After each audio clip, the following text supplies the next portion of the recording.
butt ton of kids, a butt ton of businesses, and a butt ton of things to say. And this is my podcast, One Girl Too Much, where we talk through all the lessons that I've learned to girl differently and embrace becoming too much. And today we have one of our first guests. I've kicked Alex off the chair and we are welcoming the beautiful Roxanne. Say hey. Hey.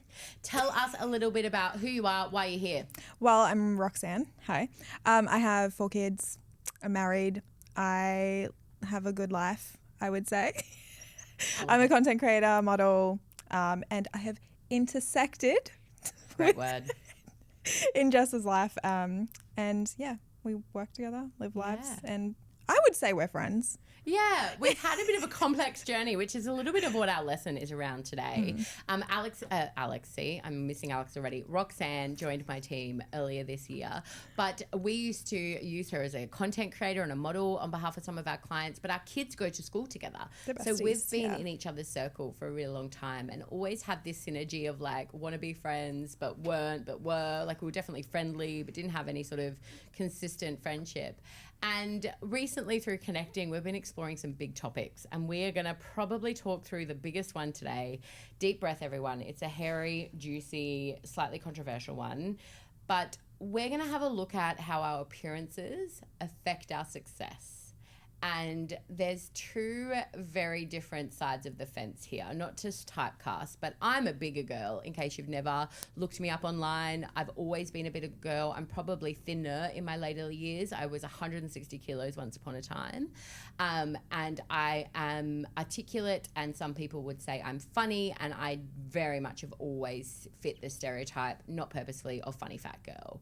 Roxanne's too humble to say it, so I will. She's drop dead gorgeous and she's a model. And so this convo started because we were having burgers after one of her job interviews.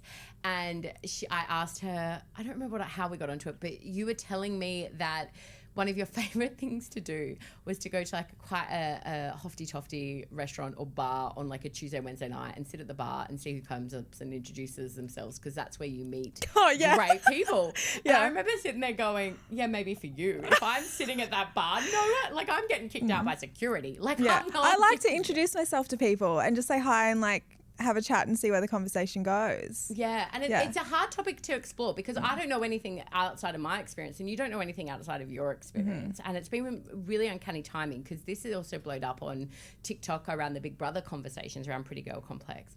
So I'm going to speak from my journey, which is you have the most grateful personality and your personal brand is very much reflective of that. Everything is awesome. You see the silver lining in everything. Whereas I'm the opposite. I connect through vulnerability. I talk about the hard and I try not to be in a negative way, but I am more likely to tell you my flaws than I am my success stories.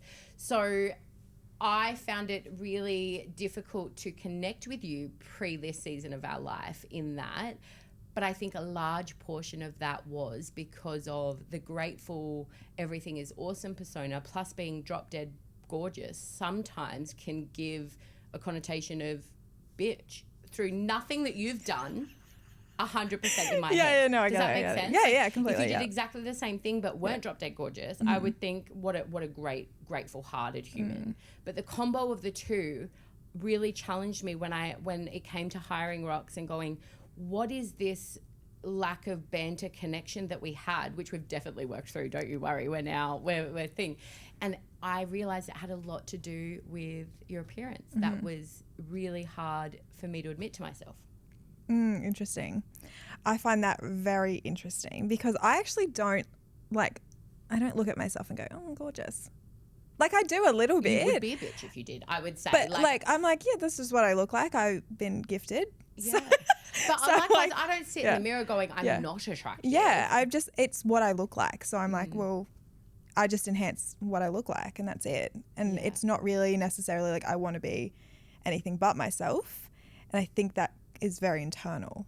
Yeah. And so it comes out. But also, I don't believe that I'm conventionally beautiful either. And I grew up that way as well. Like I did not have people having crushes on me. Any boys that I liked didn't like me. I was left out of a lot of things as well because of my appearance, because I'm half Asian and I don't fit in with the white people, don't fit in with the Filipinos, don't fit in with any darker people either. I was somewhere in the middle all the time. And so I never felt like I belonged anywhere. Yeah. So I thought that was because of how I looked. Yeah. So as I got older and I was like, hey, do you want to be a model? Do you want to do this? And people liked how I looked online. I was like, oh, maybe I do look okay. Yeah. So there was a level of acceptance that came with how I look because of that. Yeah. Yeah. It's hard. I think there are so many layers we could unpack from this. I think as women, it's annoying we even have to think about it, but we do. Yeah. I'm always acutely aware that in certain scenarios, and I suck at this, but in certain scenarios, I have to put more effort into my appearance than others because I am a bigger girl and I am younger in a lot of the rooms that I'm in.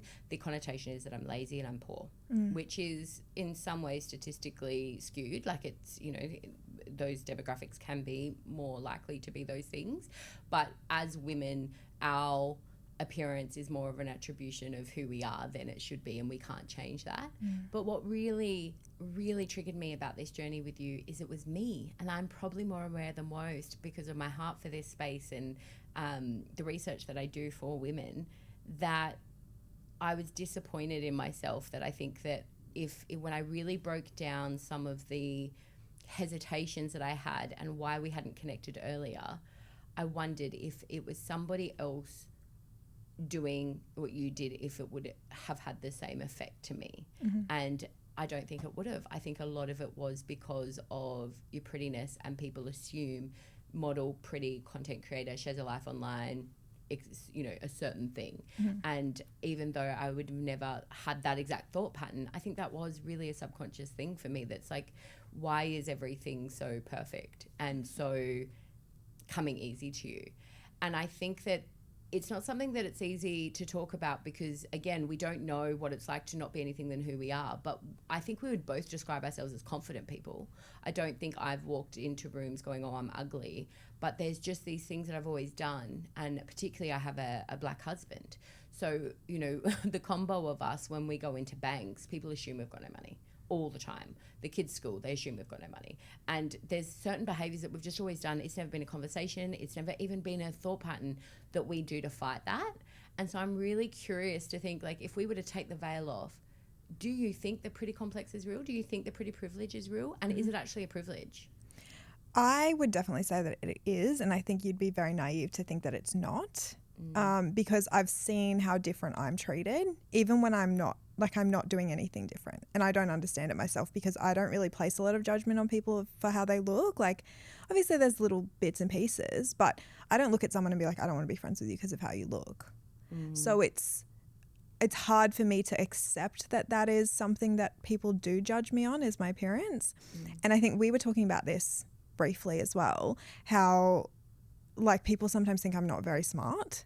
And I find that very, very challenging because it's like I have to work even harder to prove that I can understand something or can think strategically or think about something in a way that isn't necessarily like just aesthetics, if that makes sense. I think that people get pretty privilege confused with the fact that, you know, they get more male attention or it's easier to find partners or they get more jobs and all those things.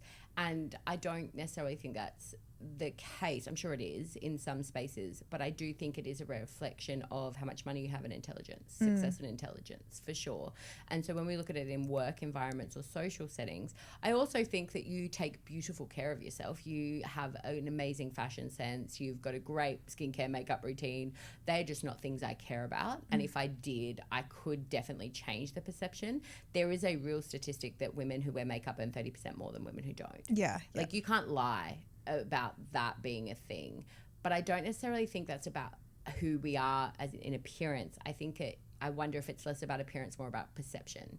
And I think weight has a bigger thing to do with that. I think when you are perceived not to look after yourself versus do or be health conscious, I think a lot of people associate that with energy or care factor. But likewise with wearing makeup, wearing nice outfits, wearing all of those things. And I do find myself making more of an effort than most, or that I want to, because I do know it reflects who I am as a person. And I don't think that's a bad thing. I agree. I don't think it's a bad thing. I think that I wish that the world was a better place, that we didn't have to care about it and that wasn't what women were used more than men to be judged on. But I do think that outwardly wearing things that make you comfortable and feel like you has a great effect on how you show up. And I think totally you do that really well outside the fact you're gorgeous. Thank you. I've worked very hard.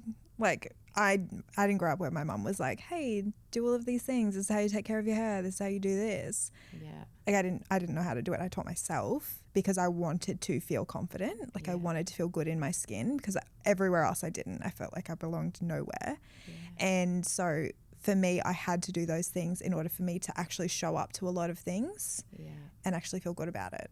And it's funny you hit on that because I would say my journey's the same. Whether or not I play into the funny fat girl stereotype or not, when I started wearing what I like versus what people wanted me to wear, your confidence grows. That feeling of belonging is confidence. And it's a lot of what Tumi, my fourth business, stands for those playing at home, which is a fashion label. It's that when you feel like you belong in the skin you're in or the clothes you're in, it has an effect on everything. It's like introducing yourself to somebody without having to say a word. And the way that you present yourself is definitely a part of that. And I even use things like school uniforms to teach my kids that role, so that you are representing who you are and how much you care. It's not about you're pretty or you're ugly or you're fat or you're skinny or you're beautiful or you're not.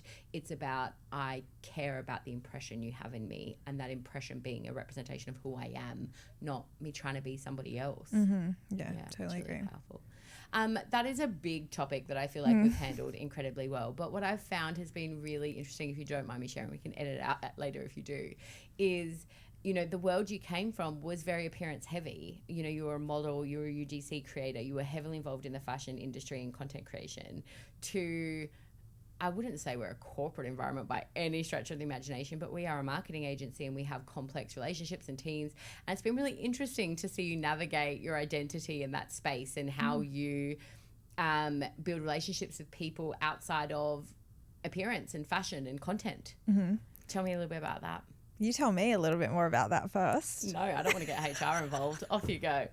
Well, I think it's been cool. I think you had a front that you're used to showing up on camera. Like it's like a movie actor behind the scenes. Like you had like this is my armor that I go to work on. I look a certain way and I do a certain thing, and slowly, you know, the jeans have come out at work and you know, like, and you are just becoming this confident, I guess, in your brain more. It's so interesting that you say that, because I was thinking about this morning, how much more comfortable I feel in myself since I've started working with you. Like, I didn't expect it at all. I was like, I'll just show up to work and I'll do this thing and it'll be really good and I'll just use what I know. But I found so many, like, the Shrek, like peeling back onion layers, like all the time. I'm an onion, like all the time. It feels like it's every single week something else changes for me, and it's Meanwhile, Alex is hanging onto those layers. I'm trying to pry them out of her dead cold hands. I'm happy. She's hanging onto them. I want to peel back the layers though. Like I love becoming better and changing who I am all the time. I'm very big on change and wanting to grow as a person. I'd say evolving. We're not like. If we're changing who you are, it's a bad thing. I think we're just building confidence in who you already were in this season. Yeah, it's fantastic. I love it. Yeah. It's not necessarily changing how I show up as a content creator. I would say it's more figuring out what that actually looks like for me. It's not really changing. It's peeling things back to put them back together the way that I actually feel are really authentic to who I am.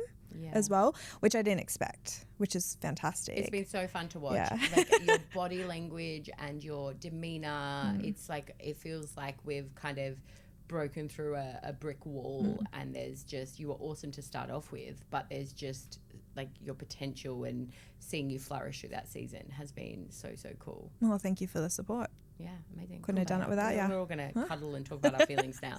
I have loved having you part of this conversation, but we're going to circle back to today's lesson, that appearance is a thing, and I think pretty complex is a thing, and being the fat funny girl is also a thing. But I don't know that either are negative or positive. And I think that is the lesson. I don't know that we need to have an answer right now. But what I do want everybody to know, that I don't think that we're paying enough attention to what we put on outwardly affecting the way we feel inwardly. And I don't want that to be about anyone else but you. And that's where the superpower is, when it stops being about what everyone else should see and what you want them to see, and worrying about how they reflect on it, that's where things get really dangerous. But there is power in paying attention to how you show up and introduce yourself when it connects to who you are and what you want them to know.